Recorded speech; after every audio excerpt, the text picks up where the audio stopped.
من بعد ما كنت مريضة والحالة ديالي عالم بها غير الله، من بعد ما مشى ليا الذوق ومشى ليا الشم وكان عندي واحد الالم حاده في الجسم ديالي. الا كانوا عندك هاد الاعراض فديري هاد المشروب وتفكريني.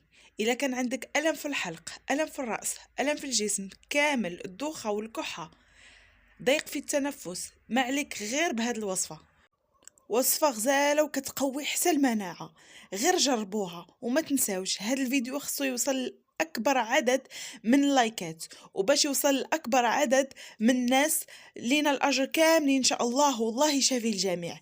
تبعوا معايا الفيديو حتى الأخير باش تشوفوا طريقة الاستعمال وطريقة التحضير. كيف ما قلت لكم فهاد الوصفة زوينة بزاف لجميع الآلام اللي كيكونوا عندنا في هاد الفترة هادي.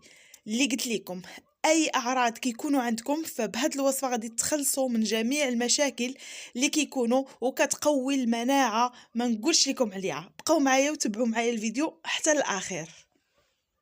الله على بركة الله غادي نبداو الوصفه ديال اليوم. كيف ما غادي تلاحظوا معايا هنايا اول حاجه اللي غادي نحتاجوها اللي هي كأس من الحليب.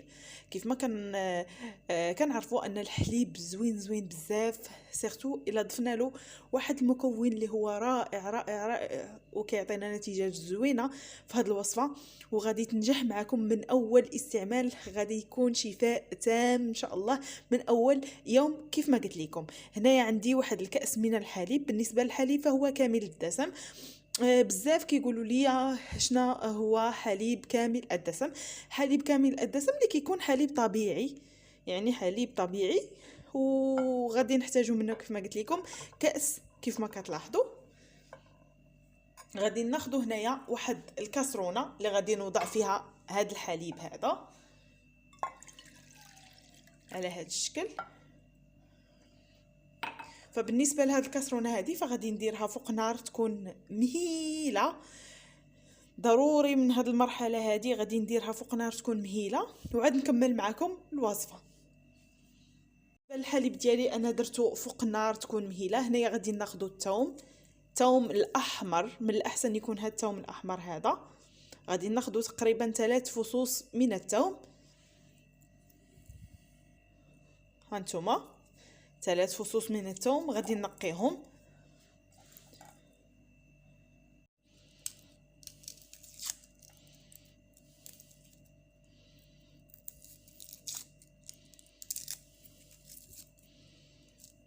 على هذا الشكل.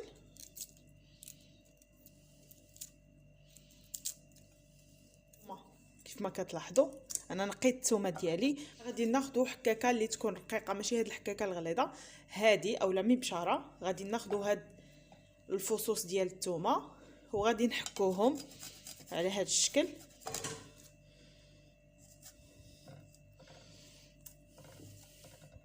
هي الكميه اللي كنحصل عليها. هانتوما كيف ما كتشوفوا ديال 3 الفصوص من الثوم غادي نخليهم على جنب. وغادي ندوز ناخذ واحد المكون اللي هو رائع اللي هو حب الرشاد. فهو غني عن التعريف، ما نحتاج انني نقول لكم مزايا ديال حب الرشاد للكحه والجميع المشاكل اللي كتكون عندنا في الصدر ديالنا اولا في الجسم ديالنا. فحب الرشاد رائع وفيه بزاف ديال الفائده للجسم ديالنا، سيرتو في هذا الجو هذا المتقلب. فهنا كيف ما كتشوفوا عندي حب الرشاد اللي غادي ناخذ منه ملعقه صغيره تكون ممتلئه في داك الكاس هذاك. المهم دابا بالنسبه للحليب ديالنا ها هو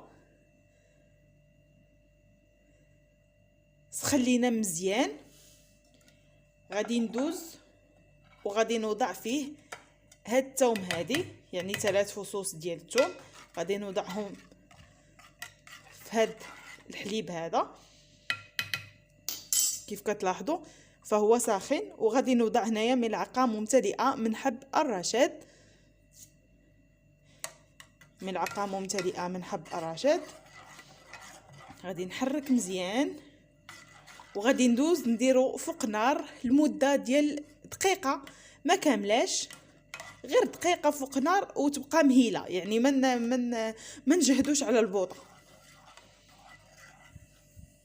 نتوما كيف ما كتلاحظوا غادي نحرك غير واحد شويه كيف ما قلت لكم، دقيقه ما كاملاش، وغادي نطفي عليه البوطه اولا النار.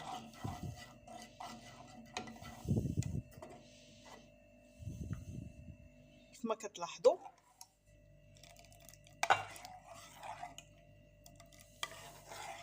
دابا غادي نضيفو في هذا الكأس هذا على هذا الشكل هذا، غادي نضيف الكميه كامله.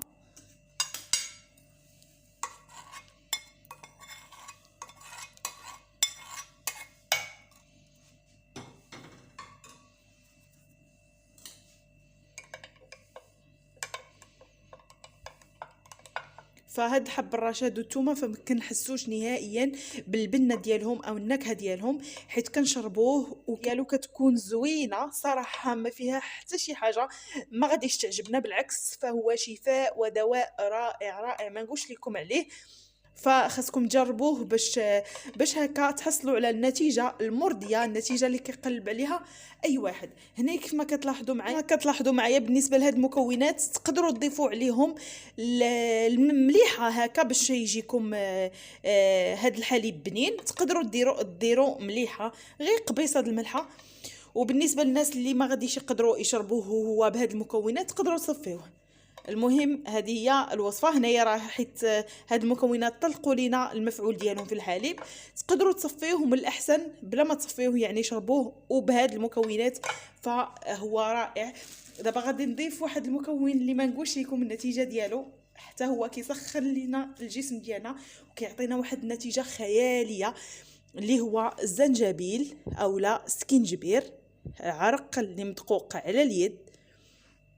هنايا بالنسبه للناس اللي عندهم هكا زنجبيل طري فيمكن له يضيفوه، اللي عنده زنجبيل طري يمكن لهم يضيفوه، فكيعطي حتى هو نتيجه رائعه.